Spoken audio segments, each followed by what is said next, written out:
$250 million. Gone in 3 minutes. Highway M30. January 6th, 6:14 a.m., a Russian convoy becomes a fireball visible from space. 23 vehicles, 50 soldiers, enough ammunition to level a city. The thermal signature burns brighter than a refinery explosion. NATO analysts think it's an industrial accident. It's not. Flames 60 feet high, smoke blacker than oil, metal screaming as it melts into the asphalt. And the weapon? You won't believe it. Russian soldiers run. Wrong move. Shrapnel turns them into red mist. They stay in the trucks. Worst move. Ammunition cooks off. Pressure cookers filled with steel and flesh. One sergeant radios for help. His transmission dies mid-screen. The fire spreads like falling dominoes. Each explosion triggers 3 more. Drivers floor the gas pedal trying to outrun thermodynamics. They cover 11 feet. The second wave erases them. No survivors, no warning, no chance. Here's the sick part. Ukraine didn't use jets, no tanks, no soldiers within 30 miles. The strike came from beyond the horizon, invisible, unstoppable, surgical. 23 vehicles liquidated, 3 ammo trucks carrying city-killing ordnance vaporized, 52 trained soldiers neutralized. The logistics collapse alone sets Russia back a month. Add replacement costs, ammo restocks, supply chain chaos. Conservative math says $150 million evaporated. But that's the low estimate. The real number? We're just getting started. Because before we talk about the cost, you need to understand the weapon system that pulled this off. 48 hours earlier, Ukrainian intelligence watches a problem multiply. Russian forces are bleeding logistics into Pokrovsk like a severed artery. Convoys running day and night, ferrying ammunition to the Mikrander. Each convoy is a lifeline. Cut 1, you slow the advance. Cut 3, you starve the front. But there's a hitch. These aren't solo trucks on empty highways. Russia's moving in packs, 20 vehicles minimum, blanketed by air defense rolling through territory they control. Standard artillery can't reach them. Drones get swatted like flies. Ukraine needs something different, something that hits like a freight train from a zip code the enemy can't touch. Enter the HIMARS. Think of it as a sniper rifle the size of a semi-truck. While Russia hauls artillery that needs a football field to set up, HIMARS rolls in, fires 6 rockets in 60 seconds, and ghosts before counter-battery radar even wakes up. It's the difference between a sledgehammer and a scalpel. Each GMLRS rocket costs $168,000, about the price of a decent suburban house. But that house flies at Mach 2.5, thinks for itself with GPS guidance, and lands within 3 meters of wherever you tell it to go. Range, 50 miles. Margin of error, the width of a minivan. Russia's convoy is already dead. They just don't know it yet. Here's the tech that makes it obscene. The GMLRS rocket isn't dumb iron like Russian Grads. It's a guided missile pretending to be artillery. Mid-flight corrections every half second, inertial navigation backed by GPS, a 200-pound warhead that fragments into thousands of tungsten shards moving faster than rifle bullets. 1 rocket can shred everything in a 100-meter radius. 6 rockets? That's 6 football fields of death delivered in under 3 minutes. But HIMARS is blind without eyes. Meet Alexander. 25 years old, scraggly beard, wore Call of Duty hoodies in his Kiev apartment 3 years ago. Now he's operating Ukraine's Lika 100 reconnaissance drone from a bunker that smells like instant coffee and cigarette ash. The Lika is stupidly simple, basically a militarized hobbyist drone with a camera and encrypted data link. Looks like something a middle schooler built for science fair. Flies like a whisper. Costs $15,000. That $15,000 toy is about to kill $250 million worth of Russian equipment. But first, it has to survive. Alexander launches at 4 a.m., 2 hours before sunrise. The Lika hugs terrain like a crop duster on methamphetamine, 30 feet off the deck, weaving through tree lines, skimming over abandoned farmhouses. Any higher and Russian radar paints it, any slower and the mission timeline collapses. He's threading a needle through a minefield at 60 miles per hour. One power line clips the wing, mission over. One radar pulse locks on. The drone becomes a $15,000 firework. He's done this 43 times, lost 9 drones. This is number 44. The problem isn't just flying low, it's flying low through Russia's layered defense cocoon. First ring, S-400 radar system scanning high altitude. These are the gatekeepers, the long-range killers that down passenger jets from 200 miles away. Alexander stays below their scan pattern, hugging the dirt where radar sees nothing but ground clutter. Second ring, Panzer S-1 systems, short-range buzzsaw cannons that turn drones into shredded aluminum. Third ring, soldiers with man-pads, shoulder-fired missiles itching for a target. Alexander is flying through a shooting gallery where every booth has live ammunition, and he hasn't even found the convoy yet. 5:58 a.m. Thermal camera catches it. 23 heat signatures crawling west on Highway M30 like a segmented worm. Alexander zooms in. Fuel trucks, ammo carriers, troop transports, all bunched tight for mutual protection. It's a logistics buffet. He marks the GPS coordinates, triple-checks the math, transmits encrypted data burst to the HIMARS battery. The whole process takes 9 seconds. Russia's electronic warfare systems detect the transmission burst, but can't decode it fast enough. In modern war, the side that sees first doesn't just win. The side that sees first decides who lives and who becomes a thermal signature on a satellite feed. The convoy isn't stupid. Russian commanders learned the hard way. Bunching up means dying wholesale, so they space vehicles 50 meters apart, stagger speed, keep air defense vehicles in the formation like immune cells in a bloodstream. 2 Panzer S-1 systems bracketing the column, one leading, one trailing. Mobile radar trucks in the middle, scanning 360 degrees. Troop transports with roof-mounted man-pads ready to fire on anything that moves above the tree line. On paper, it's a fortress on wheels, but paper burns. The Panzer S-1 is Russia's answer to everything Ukraine throws at the sky.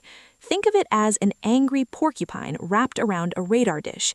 12 surface-to-air missiles, plus twin 30mm cannons spitting 5,000 rounds per minute. It's designed to swat cruise missiles, drones, even artillery shells mid-flight. In Syria, these things downed everything from Turkish drones to rebel rockets. In theory, nothing gets through. In theory. 5:52 a.m. Alexander's screen erupts in digital snow.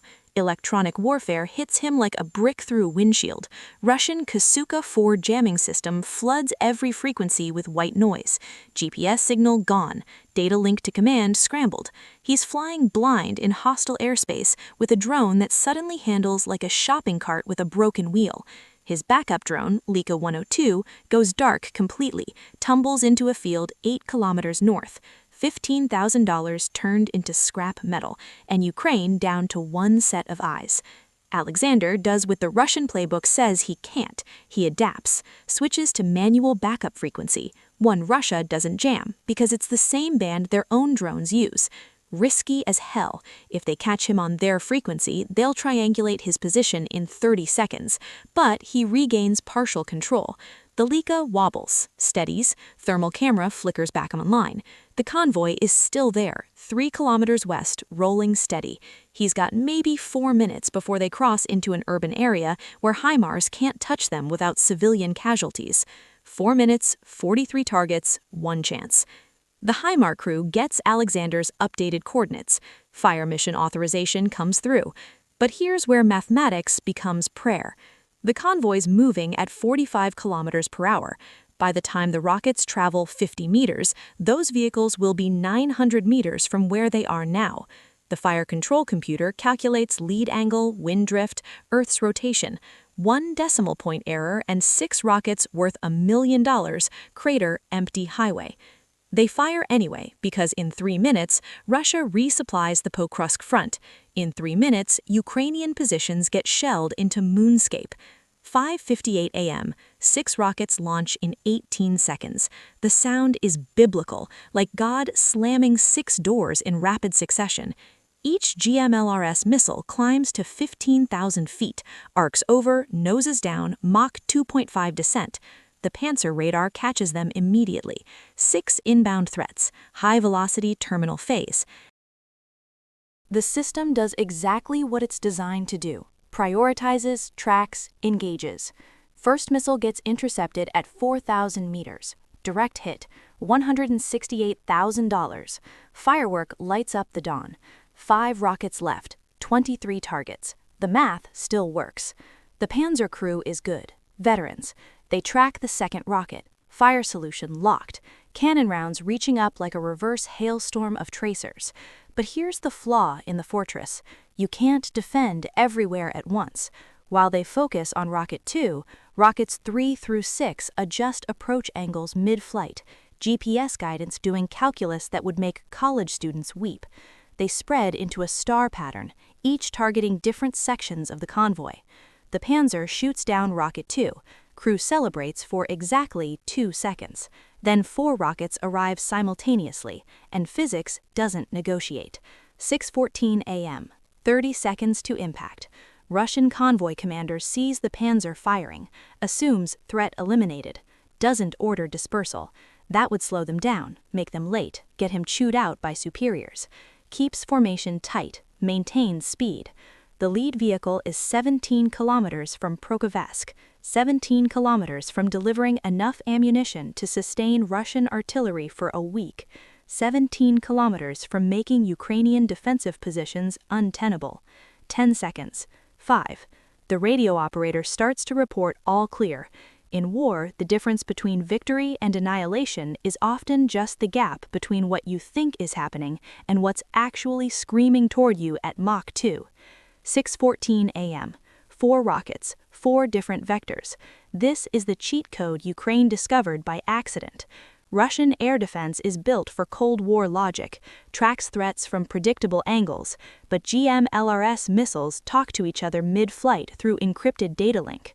Rocket 3 sees Rocket 4's approach angle adjust 5 degrees left to avoid fratricide. Rocket 5 climbs an extra 1,000 feet to hit from high angle.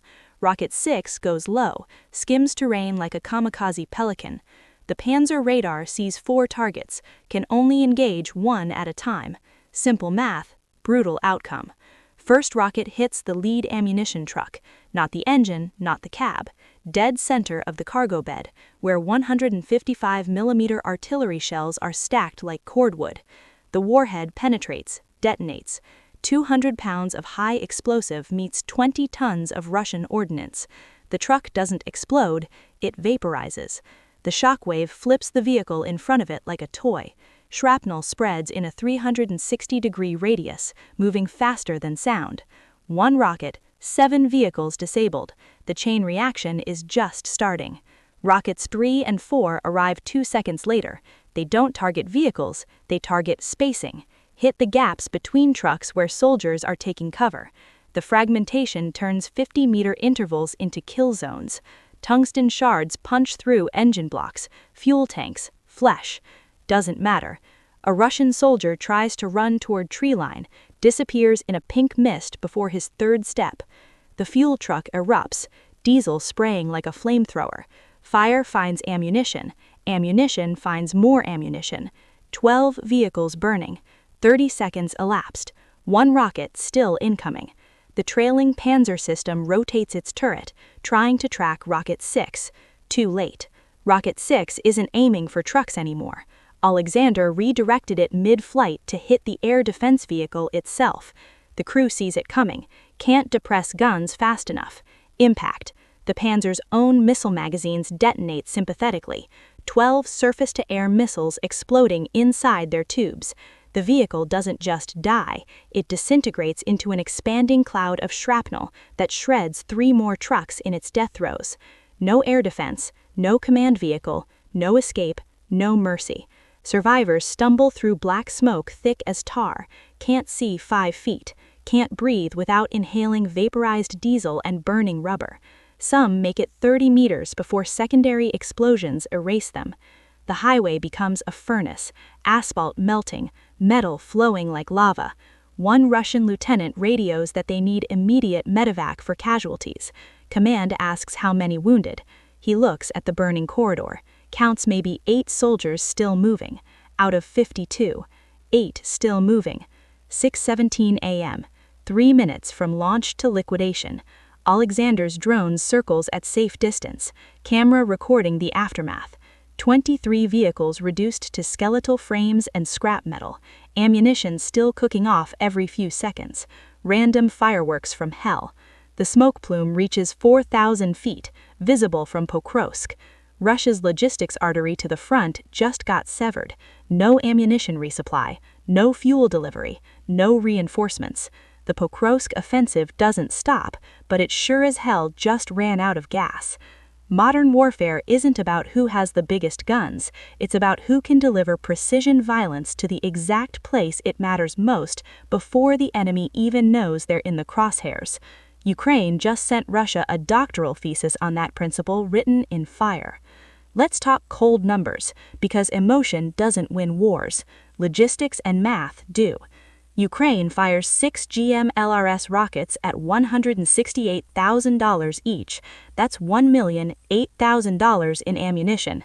Add Alexander's operating costs, 2 Leica drones at $15,000 each, fuel, personnel, encrypted communications infrastructure. Round it up generously, $1.5 million total expenditure. 3 minutes of violence. Now let's itemize what that money bought on the Russian side of the ledger, and this is where the math becomes absolutely obscene. 23 military vehicles, mix of KAMAZ trucks, Ural transports, BTR armored personnel carriers, conservative replacement value $4.2 million. 3 ammunition trucks carrying an estimated 40 tons of 122mm and 152mm artillery shells. Market value $18 million. 2 Panzer S-1 air defense systems, $15 million each. Fuel, communications equipment, small arms, optics, another $8 million. We're at $60 million in hardware before we even count the strategic cost. And we haven't touched the human math yet. 52 Russian soldiers, average training cost per contract soldier, $45,000. That's $2.3 million in lost human capital alone. But here's where it gets truly expensive.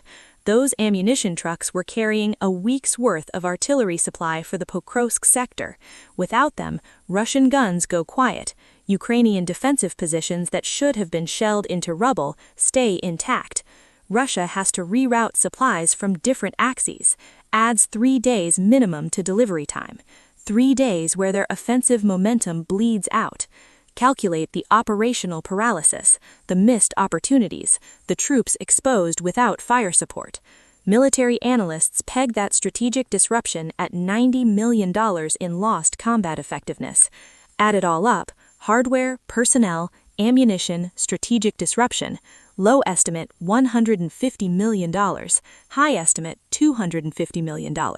Ukraine's $1.5 million investment just yielded a 10,000% return. This is the lesson Russia keeps learning the hard way. Modern war isn't about tank columns and masked artillery anymore. It's about seeing first, deciding faster, and striking with surgical precision before your enemy knows the fight started. Ukraine is using $15,000 drones and decades-old HIMARS systems to dismantle a military that spent $80 billion on defense last year. The old military saying applies. Amateurs study tactics, professionals study logistics. Russia's still thinking like it's 1945. Ukraine is fighting like it's 2026. You can have all the firepower in the world, but if you can't protect your supply chain, you're just hauling expensive coffins to the front line. So here's the question I'll leave you with. If you were that Russian convoy commander, knowing what these highways have become, knowing that Ukrainian drones see everything and HIMARS strikes from beyond God's reach, would you still roll your trucks in formation? Would you still follow orders? And on the flip side, can Russia ever secure these supply routes again? Or is every convoy now just gambling with $150 million and 50 lives? Drop your tactical analysis in the comments. Tell me if you think Russia adapts or keeps bleeding logistics, and if this breakdown of modern precision warfare just rewired your brain about how conflicts actually get won. Smash that like button and subscribe, because next week we're diving into how Ukraine is turning commercial Starlink satellites into a weapon system that's making Russian generals lose sleep. You won't want to miss it.